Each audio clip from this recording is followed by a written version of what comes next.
you, Dave.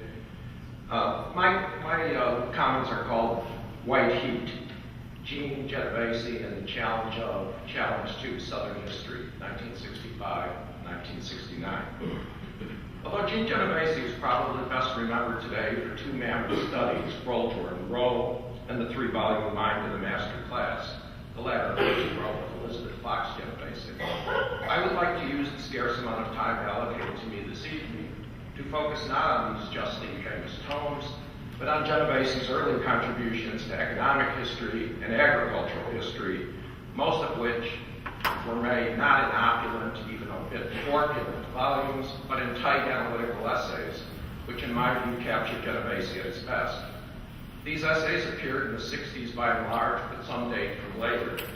The case I'll make is that the work Gene published between 65 and 69 set the tone for his brilliant career, incited, indeed revolutionized Southern history, I employ the latter verb with intent, and represented the first half of one of the greatest decades of intellectual creativity and sustained scholarly excellence by a single historian in the post-war era.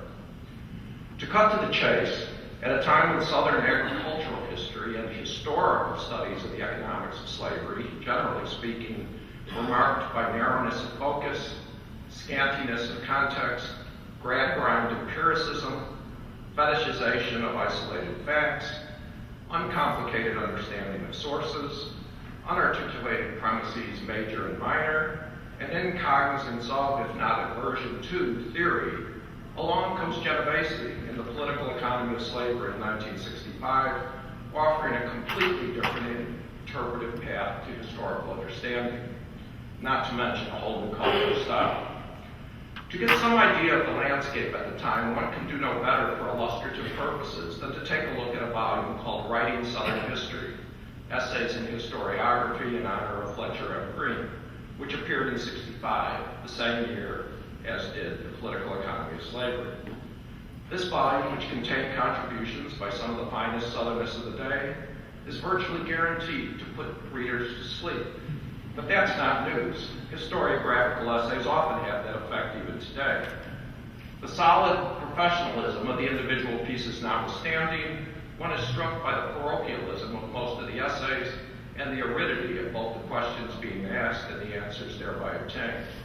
To be sure, the volume was dedicated to Fletcher Green, who from his longtime perch in Chapel Hill came to represent, if not embody, both professionalism and narrowness and parochialism, and modeled the same for generations of historians of the South. Just to invoke the name Fletcher Green is enough to get those hitherto exposed to reach for the Red Bull. Comparing the political economy of slavery to the agricultural economic history being done by mainstream Southern historians in the mid-60s makes the contrast between Hyperion and the Satyr seem a judgment call. Arguing against the grain that the South was ruled by a class dominated by large planters whose worldview was informed rather more by the relationship between masters and slaves than by capitalist logic, global commodity markets, and bourgeois norms, Genovese went on to trace some, but certainly not all, of the socio-economic outcomes and expressions of this worldview as they played out over time. Low productivity agriculture, thin markets, relatively low levels of urbanization and industrialization among them. Growth without development, in other words. A developmental pattern that applied economists even then had long found common, if not characteristic, of colonial and neo-colonial plantation economies around the world. Who would have thunk it? Certainly no other Southern historians working on slavery at the time.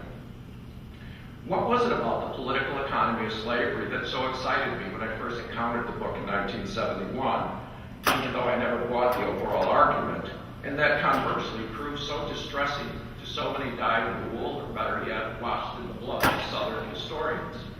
It was in part the Marxism, of course, however sophisticated. After all, in 1965, when the book appeared, Marxist historians, even distinguished ones such as Herbert Aptheker and Philip Foner, were still largely personae non grata in academia, as Peter Colchin pointed out in the superb 2004 essay on Genovese and Radical History Review. But deep down, it was more than that. It was the fact that he had a comprehensive, internally consistent worldview. The fact that he moved so seamlessly from Marxist Paul Baron to Gunnar Myrdal, from Kautsky to the virulently anti-Marxist Peter M. Sorokin, from Maurice Dobb to Nobelist Simon Kuznets, and probably even more worryingly from Pascal to Hegel and from Machiavelli to Satayana, implicating all of them in his overarching plot. In so doing, Genovese seems to have made many Southern historians with some legitimacy feel intellectually puny and insignificant, from which feelings some lashed out. When not read, maybe, they sometimes challenge his bona fides. The author is more a philosopher than a historian, sniffed Thomas P. Govan, for example, in a 1966 review in the Journal of Southern History. The implication being that a real historian should stay away from theory and abstraction and stick to the knitting, as it were, to the supposedly self-evident truths found in the incomplete, arbitrary, frequently unrepresentative, and often inconsequential and misleading fragments and shards remaining from the past. The fact that Genovese approached history philosophically, which is to say critically, systematically, and rationally, is precisely the point about him, however.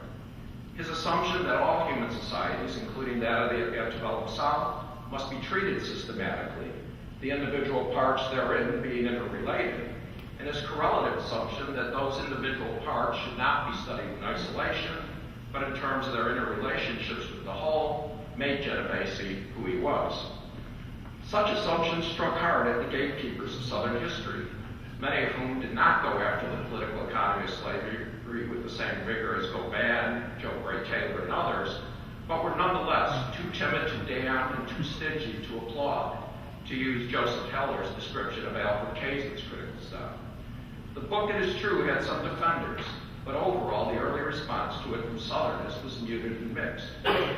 Although I have the utmost regard for the political economy of slavery, my single favorite piece by Eugene is The American Slave Systems in World Perspective, the first of the two analytical essays in the 1969 book, The World the Slaveholders Made. In this brilliant 92-page essay in comparative history, Genovese succeeds not only in typologizing the various slave systems that emerged in the European-sponsored settlements in the Americas, but also in explaining the relative roles of class and race, as well as economic, demographic, and crop-based factors in determining the particular constitution and evolution of each system studied. Withal, he firmly anchors both the birth and the subsequent trajectories of the slave-based regimes in the Americas, regimes predicated on the establishment of what he considered an essentially archaic mode of production, to the expansion and elaboration of European capitalism during its early merchant capital phase. In a sense, what he did in this bold essay was to integrate North American slavery not just into the broader history of slavery in the Americas, other comparativists were doing that as well at the time, but into debates over the crisis of the 17th century, the so-called Second Serfdom, and even over Oriental despotism. In other words, Fletcher Green et al., I'd like to introduce you to Perry Anderson, E.P. Thompson, Train Stoyanovich, and even Carl Wittbold. Outside yourself, there is a world in all that. Slavery studies would never be the same. Years later, in the late 1980s, Gene told me he drafted the basic essay in a state of white heat in about a week or 10 days. Incredible, absolutely incredible. In some ways, of course, the entire period from 65 to 69 can be seen as a 5-year stretch of white heat for Genovese. When one thinks of all the other things going on in his life at that time, matters well known to all of us here, his scholarly output was absolutely stunning, and to my mind, unparalleled in the field of slavery studies in terms of quality, even to this day. And I haven't even mentioned Gene's essay on Fitzhugh, The World the Slaveholders Made, an essay that prefigured a good deal of the work on pro-slavery ideology and planner thought more generally that he and Betsy pursued so passionately over the last 30 years of their lives, nor other important essays on slavery written during the same period, some of which were put together in the 71 collection in red and black. Now, in the handout for tonight's paper, it's pointed out next to my name that I first met Gene in 1974 at the now defunct Moon Palace restaurant near Columbia University on Upper Broadway. Gene had given a talk at Columbia, and some of the grad students, including me, had taken him to dinner, at which meal he regaled us until closing time. Gene, however, I didn't see Gene again, however, until 1984, when I moved to Chapel Hill to take up a position at UNC, and Gene had moved to Chapel Hill for the year to take up a fellowship at the nearby National Humanities Center. We quickly met up, soon became friends, and remained friends for the rest of his life. Throughout the 30 years of our friendship, I was bowled over by his intellect, struck by his scholarly and personal generosity, charmed by his wit and humor, and saddened by both his bouts of darkness and by the disrespectful treatment accorded him late in life by many in the profession. He had his faults. It wasn't always easy, I readily admit, but few revolutionaries are. And make no mistake, he revolutionized Southern history, mostly in 5 short years in the late 1960s.